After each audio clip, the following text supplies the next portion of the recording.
Salut les road trippers, on continue notre petit tour de France cet été sur la chaîne et on file cette fois-ci dans les Hauts-de-France et plus précisément dans le Pas-de-Calais, un département clairement sous-coté et pourtant vous allez voir, la Côte d'Opale n'a rien à envier aux autres spots ultra connus en France. Et on se met direct dans le bain avec le spot à ne pas rater dans le coin, le bien nommé Cap Blanc-Nez, une falaise qui culmine à 134 mètres de haut et qui est tout simplement la falaise la plus au nord en France.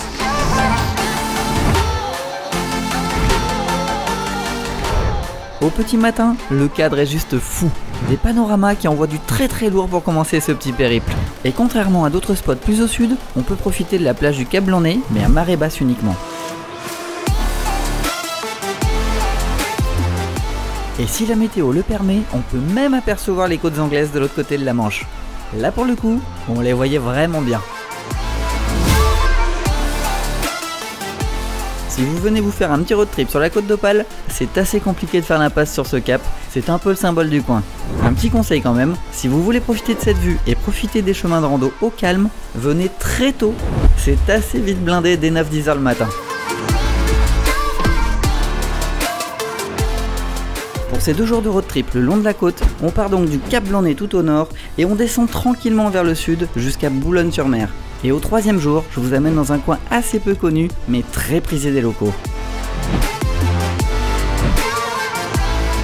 On arrive donc à Ouissant, un petit village de pêcheurs très charmant, qui a inspiré de nombreux peintres, mais qui était aussi un lieu de villégiature de quelques grands noms, comme le général de Gaulle par exemple.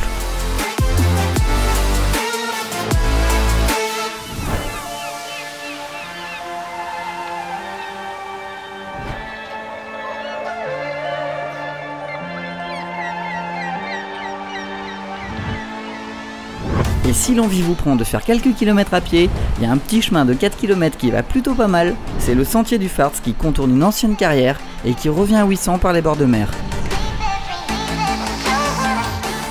Un autre cadre assez stylé à quelques kilomètres au sud, c'est le Cap Grinet.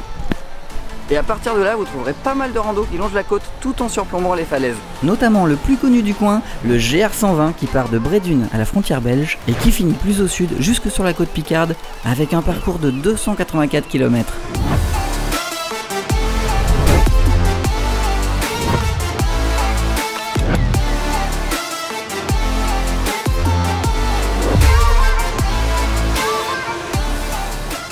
Et le petit plus de la visite, avec beaucoup de chance, c'est d'apercevoir quelques phoques.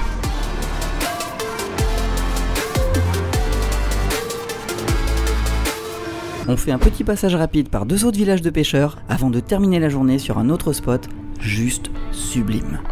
Avec en premier lieu le village d'Audrecel, une petite station balnéaire très relaxe au faux air de village breton.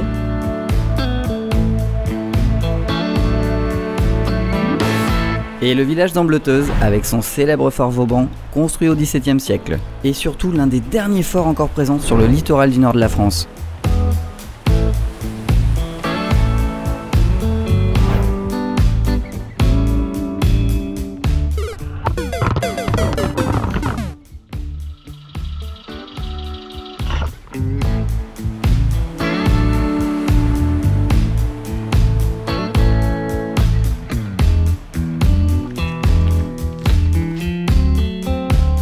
Et pour finir cette première journée en beauté, à seulement 500 mètres d'Ambleteuse, vous avez les dunes de la Slack et vous pouvez parcourir un sentier d'environ 5 km. Franchement, c'est pas dégueu, vous allez voir.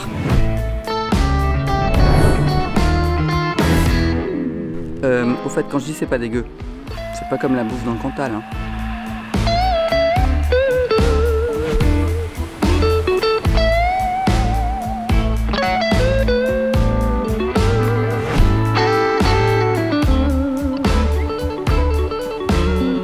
Alors évidemment, pour profiter de ces dunes et respecter son environnement, on ne s'y balade pas comme on veut, mais pour une fin de première journée, à 2 pas d'Ambleteuse, l'endroit est juste parfait. Et pour nos amis photographes et instagrammeurs, c'est le spot idéal pour une petite photo de coucher de soleil dans les règles de l'art. Bon, je crois qu'on peut le dire au vu de ces images, les dunes de la Slack, ça claque.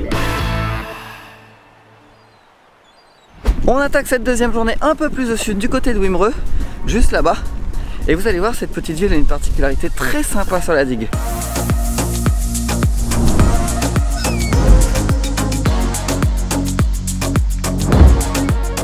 Wimereux, pour faire court, c'est la ville aux villas belles époques du coin. Des maisons construites à la fin du 19e siècle, et autant vous le dire tout de suite, elles sont hors de prix. Mais quand on voit le charme que dégage cette ville, c'est pas étonnant. Et pour la petite particularité dont je vous parlais, ça se passe sur le front de mer, et c'est l'une des rares villes françaises à avoir encore gardé ce mode de vie, les bien nommées cabines de plage. Et comme on peut le voir, certains débordent d'imagination.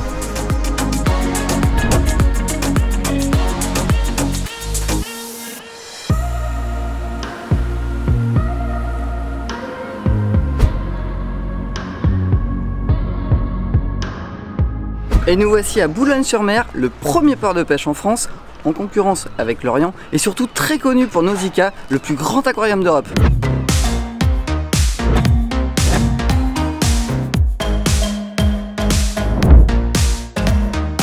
Mais Boulogne, c'est pas que ça, c'est aussi la vieille ville, un site fortifié du XIIIe siècle et surtout l'un des mieux conservés du nord de la France.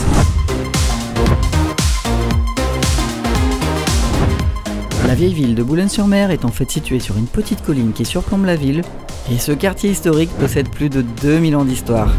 Une balade le long des remparts, ou simplement flâner dans ses ruelles pavées autour de son beffroi et sa basilique. Une petite citadelle qui ne laisse pas indifférent.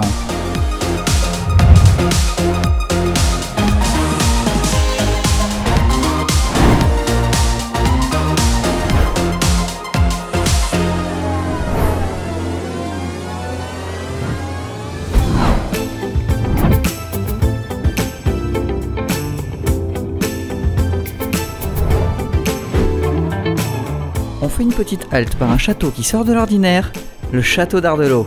Un château de style néo-gothique transformé en centre culturel de l'entente cordiale, destiné à symboliser le lien fraternel entre Français et Anglais. Un manoir de style anglais en pleine côte d'Opale, c'est clairement un des nombreux immanquables dans la région du Boulonnais. Et pour bien terminer notre journée, on se retrouve à Montreuil-sur-Mer, une ville chère à Victor Hugo, et surnommée la Carcassonne du Nord avec ses 3 km de remparts. Une balade très sympa qui nous fait passer également par la citadelle, classée monument historique depuis bientôt 100 ans. Et pour la petite info, Montreuil fut une ville portuaire pendant plusieurs siècles, et pourtant, vous ne trouverez pas la mer à Montreuil-sur-Mer. Elle est située à une dizaine de kilomètres à l'intérieur des terres, mais jusqu'au XVe siècle, avant que le fleuve ne commence à s'ensabler, les navires pouvaient encore remonter jusqu'à Montreuil pour s'y amarrer. D'où ce nom de sur-mer qui est resté, tout simplement. Mais quand on vient dans le Nord-Pas-de-Calais, c'est aussi pour sa très bonne bouffe locale qu'on retrouve à coup sûr dans les estaminets, comme le pot du Clap par exemple, avec au choix flamiche au maroilles, flamiche chèvre miel courgette, flamiche pomme poire, et j'en passe. Je vous mets le lien de cet estaminet en description, c'est une petite perle celui-ci. Et si vous en connaissez d'autres qui surpassent tout, n'hésitez pas à les partager dans les commentaires.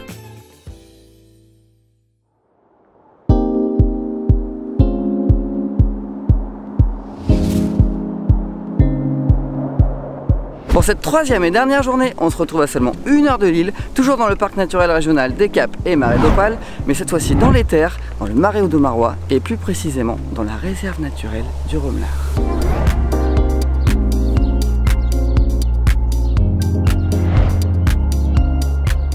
Ce marais est un véritable labyrinthe aquatique, creusé il y a plus de 1000 ans au temps des moines bénédictins, et surtout, il est le dernier marais de France à être exploité en maraîchage avec plus de 50 légumes cultivés.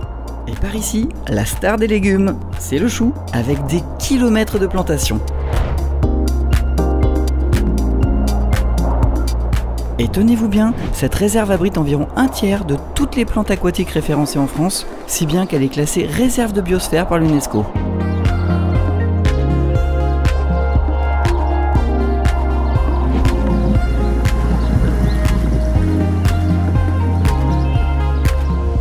Se retrouver ici au calme pour une petite balade de quelques heures, je vous le dis tout de suite, c'était franchement très agréable.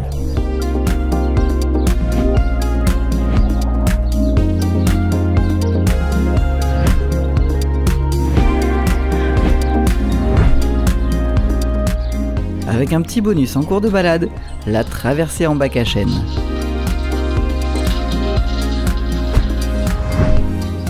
Et pour les adeptes de l'ornitho, vous ne serez pas déçus non plus, il y a près de 220 espèces d'oiseaux à observer. Et voilà pour cette petite escapade d'un schnorr. Évidemment, en 3 jours, je ne vous ai montré qu'une infime partie de ce qu'il y a à découvrir, alors n'hésitez pas à laisser en commentaire vos suggestions pour visiter comme il se doit cette belle région. On se retrouve rapidement dans une nouvelle vidéo sur nos plus belles régions françaises, et pour ne rien rater, abonnez-vous à la chaîne si ce n'est pas déjà fait, sans oublier la petite cloche, et d'ici là, visitez bien, voyagez bien, ciao les road trippers!